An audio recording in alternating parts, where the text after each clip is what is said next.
오늘 시간에는 하나님 어찌하여 침묵하십니까? 라는 제목으로 하나님 말씀 증거하도록 하겠습니다. 우리가 인생을 살아가면서 신앙생활을 하면서 여러 가지 사소로운 것에 대해서 기도를 하게 될 때가 있습니다. LA 다저스가 월드 시리즈에서 우승할 수 있게 해주시옵소서. 근데 진짜 우승을 했습니다. 그런데 설령 LA 다저스가 우승을 못했다고 해도 우리가 그 기도가 응답되지 않았다고 해서 절망하거나 낙심하거나 상처받거나 우울증에 걸리지는 않습니다. 운전을 하면서 이제 빨리 가야 되겠으니까 신호등이 빨리 초록불로 바뀔 수 있게 해주시옵소서. 또 공항에서 비행기 기다리면서 딜레이가 되지 않게 해주시옵소서. 어제 저녁에 밥을 너무 많이 먹어가지고 배가 아플 때 빨리 낫게 해주시옵소서. 이런 사소한 기도들도 많이 합니다. 그런데 이런 기도가 응답되지 않았다고 해서 우리가 하나님께 불평하거나 원망하거나 하나님 왜 그러시는 거냐고 그렇게 따지지는 않습니다. 그런데 정말 내 인생 가운데 중요하고 위급하고 다급하고 생명이 왔다 갔다 하는 그런 상황 가운데서 기도를 했을 때 그 기도가 응답되지 않을 때는 조금 다릅니다. 암 판정을 받고 암 수술을 앞두고서 병원에 입원하게 되었을 때 우리는 살려달라고 기도를 합니다. 비즈니스 하면서 중요한 계약을 앞두고서 정말 이 계약이 성사가 되어야만 우리 회사가 살아날 수가 있습니다. 안 되면 정말 큰일 나는 상황입니다. 그때 이 계약이 꼭 이루어질 수 있게 해주시옵소서 기도를 합니다. 아내가 첫 아이의 출산을 앞두고 있을 때 분만실 안에서 그 아이가 태어나기를 순산할 수 있기를 간절히 기도를 합니다. 또 사랑하는 가족에게 여러 해 동안 복음을 전하고 있음에도 불구하고 내 사랑하는 가족이 아직도 예수님을 믿지 못하고 구원을 받지 못하고 있을 때 정말 우리 부모님 영혼구원해 달라고 또 우리 형제 자매들 예수님 믿고 교회 다닐 수 있게 해달라고 기도하는 것 정말 중요한 기도입니다. 그런데 이렇게 위급하고 다급하고 중요한 생명이 걸려있는 상황 가운데에서 정말 하나님께 간절히 기도하고 또 열심히 기도했음에도 불구하고 기도가 응답되지 않거나 또 오히려 상황이 더 나빠지게 되었을 때에 우리의 마음속에는 하나님, 정말 하나님이 계시는 것이 맞습니까? 하나님 정말 제 기도를 듣고 계시는 것이 맞습니까? 하나님 왜 제 기도에 응답해 주시지 않으십니까? 라고 하면서 탄원과 또 탄식이 나올 수밖에 없습니다. 우리에게 잘 알려진 유명한 기독교 저술가인 C.S. 루이스가 있습니다. C.S. 루이스가 과거에 있었던 일을 이렇게 이야기를 했습니다. C.S. 루이스가 당시 9살이었을 때 어머니께서 암에 걸리셨고 암 수술을 하게 되었습니다. 그때 루이스는 겁에 질려 있었습니다. 그리고 9살짜리 그 꼬마가 할 수 있는 정말 간절한 기도를 하나님께 드렸습니다. 하나님, 우리 엄마 꼭 살려주세요. 그런데 어머니는 결국 돌아가시고 말았습니다. 어머니가 돌아가신 그 충격과 아버지가 어머니가 돌아가신 이후에 성격이 점점 이상하게 변해 가시면서 그리고 아버지로부터 받게 되는 상처들, 결국에는 가정이 깨지고 붕괴되는 것을 경험을 하면서 C.S. 루이스에게는 이 사건들이 지울 수 없는 인생의 상처가 되고 말았습니다. 그리고 C.S. 루이스가 결국에는 하나님을 부인하게 되고 하나님을 떠나게 됩니다.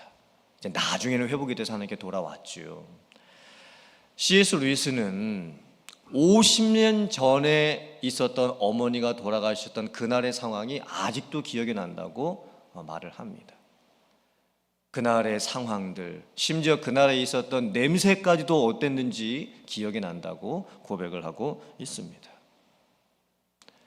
정말 중요한 일을 가지고서 하나님 앞에 기도했음에도 불구하고 그 기도가 응답되지 아니하고 그리고 여러 상황들이 오히려 더 나빠지게 된 것 때문에 우리들은 상처받고 시험에 빠지고 또 심지어는 하나님을 부인하고 원망하고 떠나게 되는 경우도 생길 수가 있는 거예요. 우리들도 똑같죠. 우리들의 인생의 문제를 가지고 하나님 앞에 간절히 기도할 때 정말 주먹을 가지고 하늘의 문을 그냥 여러 번 두드리는 것처럼 그렇게 세차게 두드렸습니다. 주먹에서 피가 날 정도로 정말 다급해서 두드렸습니다. 그런데 하늘의 문은 열리지가 않습니다. 너무나 차갑게 닫혀져 있는 상황입니다. 이럴 때 우리는 어떻게 해야 할까요? 이런 상황에서 가장 쉽게 우리가 접하게 되는 대답은, 하나님께서는 때로는 예스로도 응답하시지만 하나님께서 때로는 노라고 응답을 하실 때도 있고, 하나님께서 때로는 딜레이로 응답을 하실 때도 있다라고 저희들이 생각을 하는 겁니다. 하나님이 노라고 응답하셨을 때에도 그것을 받아들일 수 있을 만한 믿음이 있어야 하고, 또 하나님이 딜레이라는 응답을 주셨을 때는 그것을 기다릴 수 있는 믿음도 있어야 된다고 생각을 하는 겁니다. 그런데 이런 전통적인 대답에는 한계가 있습니다. 과연 우리들 중에서 몇 명이 하나님의 노라는 응답을 그렇게 쉽게 받아들일 수 있는 믿음이 있을까요? 하나님께서 딜레이라고 하는 응답을 주셨을 때 맞습니다 하나님, 이건 딜레이입니다라고 그렇게 쉽게 받아들일 수 있는 믿음이 좋은 사람이 몇 명이나 있을까요? 어머니가 돌아가셨고 아들은 큰 사고를 당해서 병원에 입원해 있고 평생 모은 재산은 다 날렸고 사랑하는 사람과의 관계가 다 깨져버리고 말았는데 하나님이 노라고 하시는 것 같아. 이렇게 받아들일 수 있는 사람이 누가 있겠습니까? 하나님이 딜레이 시키는 것 같아. 이렇게 받아들일 수 있는 그 정도의 믿음을 가지고 있는 사람이 과연 우리들 중에 몇 명이나 있겠습니까? 또 다른 전통적인 대답 중에 하나는 우리들에게서 문제를 찾는 겁니다. 기도하는 우리가 믿음이 부족해서 기도의 응답이 안 될 수도 있고, 또 간절히 기도를 하지 않아가지고 기도 응답이 안 될 수도 있고, 또 하나님의 뜻대로 구하지 아니하고 내 정욕대로 구했기 때문에 기도의 응답이 되지 않았다고 볼 수도 있는 겁니다. 이제 우리들에게서 여러 가지 이유를 이제 찾는 것이죠. 그런데 이 대답에도 한계가 있습니다. 그렇다면 도대체 우리가 기도를 응답받기 위해서 어느 정도의 믿음을 가지고 있어야 하는 것일까요? 또 어느 정도로 간절히 기도를 해야 되는 것일까요? 하나님을 믿지 않는 사람들 중에서 우상을 믿는 사람들이 정화수를 떠놓고 막 손을 비비면서 이렇게 막 간구를 하지요.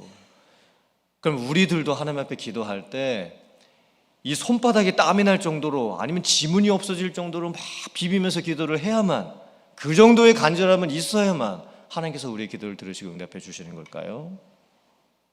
그리고 하나님의 뜻대로 구하고 내 정욕대로 구하지 말아야 된다고 했을 때 우리가 하나님의 뜻을 어떻게 정확하게 찾아낼 수가 있겠습니까?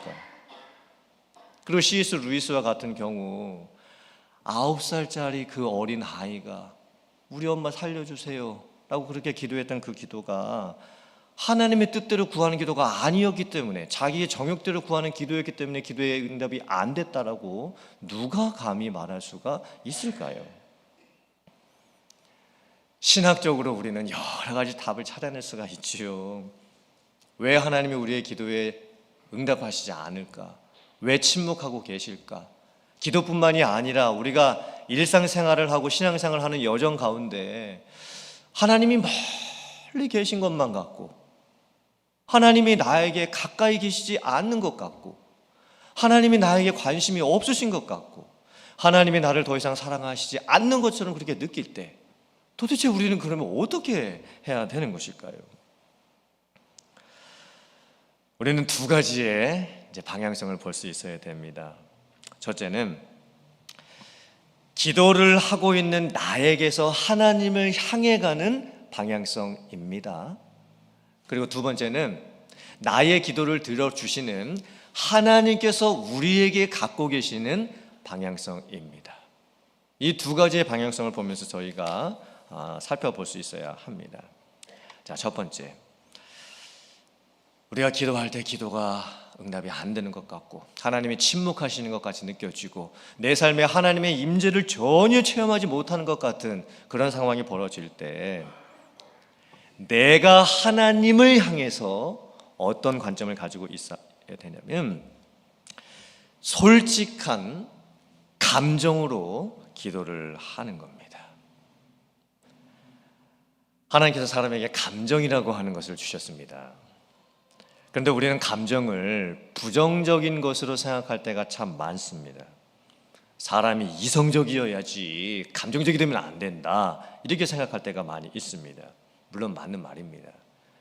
이성적으로 충분히 생각해서 문제를 해결할 수 있음에도 불구하고 너무 지나치게 감정이 앞서서 감정 컨트롤이 안 되고 감정을 폭발시키고 화를 내고 감정의 컨트롤이 안 되는 상황을 만들면 안 되겠지요. 하지만 감정은 하나님께서 주신 솔직한 마음의 표현의 도구입니다. 사랑하는 가족이 죽으면 눈물의 감정이 나지요. 슬픈 감정이 납니다. 일이 잘 되지 않았을 때는 실망되는 감정이 드는 것이 정상입니다. 친한 사람한테 내가 사기를 당했을 때는 화가 나는 것도 정상적인 감정입니다. 많은 사람 앞에서 무엇인가 이야기를 한다고 한다면 두려움이 생기는 것도 정상적인 감정입니다. 그런데 기도의 응답이 안 될 때, 때로는 하나님께서 노라고 기도의 응답을 주셨을 때, 때로는 하나님께서 딜레이라고 하는 기도의 응답을 주셨을 때, 내 삶의 상황 속에서 하나님의 임재를 도저히 내가 찾을 수 없게 됐을 때, 우리는 하나님을 향해서 솔직한 감정으로 나아가서 기도할 수가 있습니다. 때로는 우리가 기도할 때 바르게 기도하는 것보다 솔직하게 기도해야 될 때가 있습니다. 그리고 좋은 상태에서만 기도하지 않아도 됩니다. 내 마음이 무너지고 화가 나고 그리고 어찌할 수 없을 정도로 침체되어 있고 내 마음속에서 이해되지 않는 일들 때문에 불안해하고 이런 나쁜 상태에 있을지라도 우리는 그 솔직한 감정으로 하나님 앞에 나아갈 수 있습니다. 그리고 기도할 수가 있습니다. 시편 말씀을 보면 솔직한 감정으로 솔직한 표현으로 기도하는 것이 무엇인지를 너무나 잘 말씀해 주고 있습니다. 시편에는 사람이 가질 수 있는 모든 종류의 감정을 있는 그대로 다 표현을 해 놓았습니다. 슬픔, 낙심, 절망, 아픔, 시련, 의심, 두려움, 포기, 분노, 짜증, 원망, 불평, 탄원 등등 사람이 가질 수 있는 모든 솔직한 감정, 그것을 가지고 하나님 앞에 우리가 어떻게 나아갈 수 있으며 어떻게 기도를 계속할 수 있는지에 대해서 말씀을 하고 있습니다. 오늘 시편 42편 말씀 보세요. 하나님, 사람들이 제게 이런 말까지 합니다. 네가 믿는 그 하나님이 도대체 어디 있냐? 하나님, 제가 눈물이 너무 많이 나옵니다. 그 눈물이 제 음식이 될 정도가 되어버렸습니다. 하나님, 내 영혼 안에 낙심이 생기고 내 영혼 안에서 불안한 마음이 지금 생기고 있습니다. 하나님, 어찌하면 좋겠습니까? 그냥 솔직한 감정을 그대로 하나님께 표현을 해놓고 있는 거예요. 또 이런 표현까지 있습니다. 앞에 화면 보시고 시편 42편 9절 10절 말씀 같이 봉독해 보겠습니다. 시작. 내 반석이신 하나님께 말하기를 어찌하여 나를 잊으셨나이까? 내가 어찌하여 원수의 압제로 말미암아 슬프게 다니나이까 하리로다. 내 뼈를 찌르는 칼같이 내 대적이 나를 비방하여 늘 내게 말하기를 네 하나님이 어디 있느냐 하도다. 얼마나 솔직한 감정 표현입니까? 하나님, 도대체 이런 일이 어떻게 제 인생에 생길 수가 있는 겁니까? 하나님께서 저에게 어떻게 이러실 수가 있습니까? 하나님은 안 계신 것 같고 원수는 사방에 깔려있고 제 마음속에는 슬픔이 가득하고 사람들이 저를 칼로 찌르는 것 같은 그런 괴로움이 지금 제 삶에 지금 있습니다. 하나님, 사람들이 저에게 이렇게 말합니다. 당신이 교회를 다닌다고 하는데, 아니 교회를 다니면 뭐 좀 좋은 일이 더 많이 있어야 되는 건 아니냐? 근데 어떻게 당신은 교회를 다니면서 교회를 다니지 않는 사람들보다 더 그렇게 안 좋은 일들이 많이 생기는 거냐? 당신이 믿는 하나님이 정말 계시기는 한 거냐? 하나님, 제가 어떻게 이런 말까지 들어야 하겠습니까? 지금 시편 42편의 이 저자는요, 솔직한 감정을 있는 그대로 가감없이 하나님께 표현을 해놓고 있습니다. 우리는 여기서 아주 중요한 것을 깨닫습니다. 우리가 기도할 때요, 늘 좋은 상태에서 기도하지 않고 정말 마음이 깨진 상태에서도 기도를 할 수 있다는 겁니다. 화가 난 상태에서도 우리는 기도를 할 수 있고, 눈물이 나오는 상태에서도 기도를 할 수가 있고, 너무 기가 막혀가지고 말이 안 나오는 그런 상황에서도 우리는 기도를 할 수가 있습니다. 하나님께서 우리의 기도에 노라고 응답을 하셨을 때, 딜레이라고 응답을 하셨을 때, 그리고 상황이 오히려 기도할 때보다 더 안 좋아지게 될 때, 실망해서 기도를 안 하는 것보다 실망하는 그 마음 그대로 가지고 계속 기도하는 것이 더 유익한 것입니다. 하나님께서 나에게 침묵하시는 것 같이 그렇게 느껴지는 상황 가운데에서도 하나님을 떠나서 하나님과 관계를 내가 완전히 끊어내고 하나님께 기도해봤자 아무 소용없어, 이렇게 하나님과 관계를 내가 깨트리는 것보다는 그러함에도 불구하고 그 솔직한 감정 있는 그대로 가지고 하나님 앞에서 계속 기도를 하는 것이 더 유익한 것입니다. 우리가 연애를 하거나 결혼 생활을 할 때도 이제 남편과 아내가 싸울 때가 있죠. 다툴 때가 있죠. 그러면 그 사랑하는 관계 안에서 싸웠다고 해서 서로 말을 안 하고 계속 오랜 상태를 지속해 가면 더 큰 문제가 생깁니다. 차라리 사랑하는 마음이 있는 상태에서, 물론 싸우지요, 말다툼도 하지만 차라리 계속 뭐라고 서로 얘기를 하면서라도 그 관계를 유지해 가는 것이 훨씬 더 좋은 것입니다. 그러므로 사랑하는 성도님들, 하나님께서 우리에게 감정의 선물을 주셨어요. 그리고 그 감정 상태에서 솔직하게 하나님 앞에 나아가시기를 바랍니다.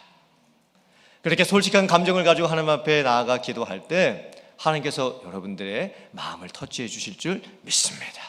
마음을 어루만져 주실 줄 믿습니다.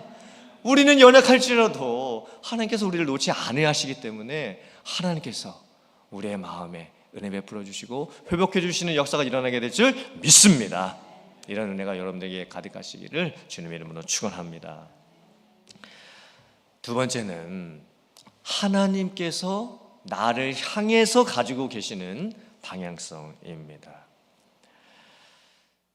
기도를 하는 내 입장보다 더 중요한 것은 기도를 받으시는 하나님의 입장입니다. 하나님께서 과연 나에게 어떤 마음을 갖고 계시는 건지, 그것을 저희들이 깨닫는 것이 중요합니다. 하나님은 내가 하나님을 향해서 원망하고 불평하고 화내고 어떤 인간적인 감정을 쏟아낸다 할지라도 이 사람의 속풀이를 다 받아주실 수 있는 유일한 분입니다. 하나님께서는 나뿐만이 아니라 이 세상에 존재하고 있는 모든 세상 사람들의 고통을 다 책임지실 수 있는 유일한 분이십니다.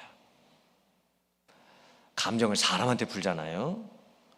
그러면 감정을 푸는 사람은 누군가에게 그 감정을 쏟아내서 좋지만 그 감정을 받아내줘야 하는 사람 입장에서는요, 다른 사람의 감정을 다 받아낼 수 있는 사람은 이 세상에 없습니다. 아무리 부모님이라도 자녀들의 감정을 다 받아줄 수는 없습니다. 아무리 사랑하는 부부관계여도 남편의 감정을 다 받아주고 아내의 감정을 다 받아줄 수 있는 사람은 이 세상에 없습니다. 왜냐하면 다른 사람의 감정을 받아준다고 하는 것은 쉬운 일이 아닙니다.